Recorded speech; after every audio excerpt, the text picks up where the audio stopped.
Black fungus exactly है क्या? हाँ, ये उन लोगों को हो रहा है जो कोरोना से रिकवर हुए हैं, लेकिन कुछ केसेस ऐसे भी आए हैं जिनमें उन लोगों को भी ब्लैक फंगस हो रहा है जो कोरोना पॉजिटिव नहीं है और न ही कोरोना से रिकवर हुए हैं। तो एग्जैक्टली ब्लैक फंगस या म्यूकोमाइकोसिस क्या है? इस ब्लैक फंगस का कोरोना से क्या संबंध है और क्या ये ब्लैक फंगस मास्क लगाने से भी हो रहा है? तो और इसके लक्षण क्या होते हैं जब ये हमारे शरीर में अटैक करता है, तो इसके क्या लक्षण दिखाई देते हैं? सब जानने के लिए आप वीडियो को पूरा जरूर देखना।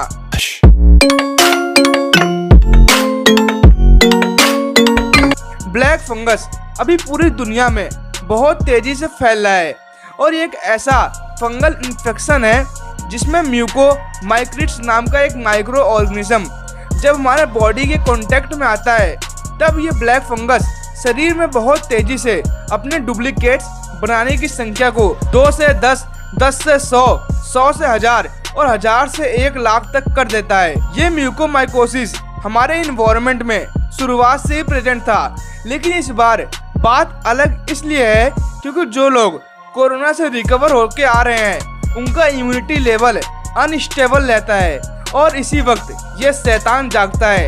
ये ब्लैक फंगस इस मौके का फायदा उठा के अलग अलग तरीके से हमारे शरीर में वार करने लगता है और इसी वक्त जब कोविड से लड़ रहे लोग इम्यूनिटी खो चुके होते हैं और ये अटैक करके उनको और कमजोर बना देता है। लेकिन अब ऐसा भी जरूरी नहीं है कि ब्लैक फंगस उन सभी को जो कोरोना से रिकवर हुए हैं। ब्लैक फंगस सिर्फ उन्हीं को हो रहा है जिनका इम्यून सिस्टम बहुत वीक होता है या फिर उन्हें कोई प्री एग्जिस्टिंग बीमारी है जैसे HIV, डायबिटीज, कैंसर या और कोई बीमारी है।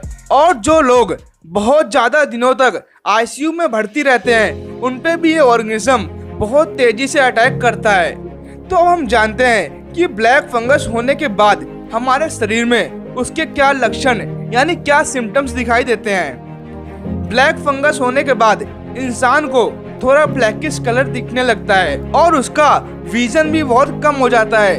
उसके चेस्ट में पेन यानी छाती में दर्द होने लगता है, सांस लेने में दिक्कत और तकलीफ आने लगती है। ब्लैक फंगस के ट्रीटमेंट में जो सेल्स हमारे ब्लैक फंगस से इन्फेक्टेड होते हैं, डॉक्टर उन्हें रिमूव करते हैं जिसमें लगभग 4 से 6 हफ्ते लग जाते हैं। और हाँ, जरूरत से ज्यादा या फिर बिना किसी कारण जो इंसान ज्यादा दवाई खाता है उस पे भी ये ब्लैक फंगस अटैक करता है। इसलिए जब भी आप दवाई खाएं तो डॉक्टर के सुझाव से दवाई लेनी चाहिए। तो हम ब्लैक फंगस से कैसे बच सकते हैं? जब आप किसी भी भीड़ भाड़ जगह या किसी धूल वाली जगह या फिर आप कोई जंगल जैसी जगह पे जाए तो मास्क जरूर लगा के जाए। ये ब्लैक फंगस जो चीजें सड़ रही हैं या फिर किसी बदबूदार वाली जगह पे भी पाया जाता है और अभी इस समय सबसे ज्यादा इफेक्टिव चीज है वो है मास्क।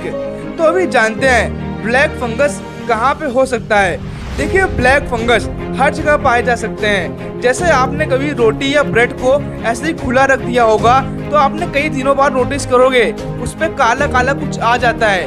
वो और कुछ नहीं होता, वो एक ब्लैक फंगस ही होता है। अगर आप अपने कपड़े को उतार कर रख दो और उसमें नमी है, 10-15 दिन आप उसे छुओ मत, तो आप कुछ दिनों बाद देखोगे उसमें काले काले कुछ अटैक करेंगे यानी कुछ उसमें मान लो बैक्टीरिया आ जाएंगे और वही ब्लैक फंगस होते हैं। यार, ब्लैक फंगस तो हमारे शरीर पे भी होता है, लेकिन हमारे पसीना जो होता है वो ब्लैक फंगस को साफ करता है। कहता है चल बे तू यहाँ पे बैठेगा, वो साफ करके हमको प्रोटेक्ट करता है। और ये ब्लैक फंगस सिर्फ इसीलिए किसी को नहीं होता कि वो कोविड पॉजिटिव है, बल्कि इसलिए क्योंकि जो कोविड पॉजिटिव पेशेंट होते हैं उनका ऑक्सीजन मास्क जो उनको लगा होता है उसमें नमी के कारण ये ब्लैक फंगस वहाँ पनपने लगता है और उसके बाद ये हमारे नाक में घुस के अटैक करता है। उसके बाद ये हमारे आंखों में जाता है। जो इसका सबसे पहला सिम्टम होता है वो होता है हमारे नाक से पानी आना और पानी का जो कलर होता है वो थोड़ा ब्राउनिश कलर का होता है और उसके बाद ये नाक में घुसने के बाद हमारी आंखों में जाता है। अब आंखों में देखो लाल कर देता है, साइड आप जिसे इमेज में देख रहे हो लाल हो जाता है। अब जरूरी नहीं है कि जिस किसी की भी आंखें लाल है उसको ब्लैक फंगस हुआ है। यार, मौसम ही ऐसा है कि आंखें लाल हो गई हैं। लेकिन देखो, जो ब्लैक फंगस का पहला सिम्टम है वो है हमारे नाक से पानी आना। पहला सिम्टम आंखें लाल होना नहीं है, पहला सिम्टम है 1 से 2 हफ्ते तक हमारे नाक से पानी बहता है जो थोड़ा ब्राउनिश कलर का होता है। उसके बाद ये ब्लैक फंगस नाक के द्वारा हमारे आंखों में जाता है, आंखों को अटैक करता है और उसके बाद दिमाग में जाता है। और अगर ये किसी के दिमाग में एक बार एंट्री कर देता है तो उसको बचा पाना लगभग मुश्किल ही हो जाता है।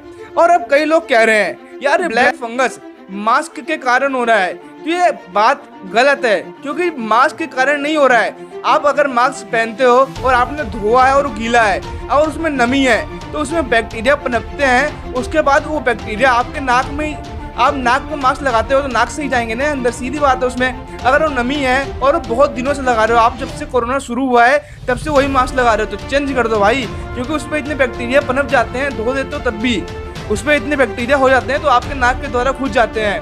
अब उनको हम ब्लैक फंगस का नाम इसलिए देते हैं क्योंकि मास्क में नमी होती है, जब वो मान लो छींकते भी हो उसमें नमी आ जाती है और उस नमी के कारण वो ब्लैक फंगस हमारे वहाँ पनपने लगता है। लेकिन अगर आप अपना मास्क चेंज करते रहोगे महीने 2 महीने में तो ज़्यादा बीमारी नहीं होगी। तो दोस्तों आपको ये वीडियो कैसा लगा? और ये ब्लैक फंगस जरूरी नहीं है सभी कोविड पॉजिटिव को, जो ज़्यादा सीरियस है, जिनका इम्यूनिटी लेवल एकदम गिर चुका है, उनको ही हो रहा है। तो अगर आपको अगर ये बातें सब सही लगी हो और आप कुछ गलती हुई तो माफ़ करना, और वीडियो अच्छा लगा तो लाइक करके शेयर जरूर कर देना। और हाँ, अपने सभी दोस्तों यारों के साथ शेयर जरूर करना। जल्द मिलते हैं अगली वीडियो में, तब तक के लिए अगर आपको जानना है कि अपने लोगों को ऑक्सीजन की कमी के कारण घर पे कैसे बचाएं तो ये वाले वीडियो जरूर देखना।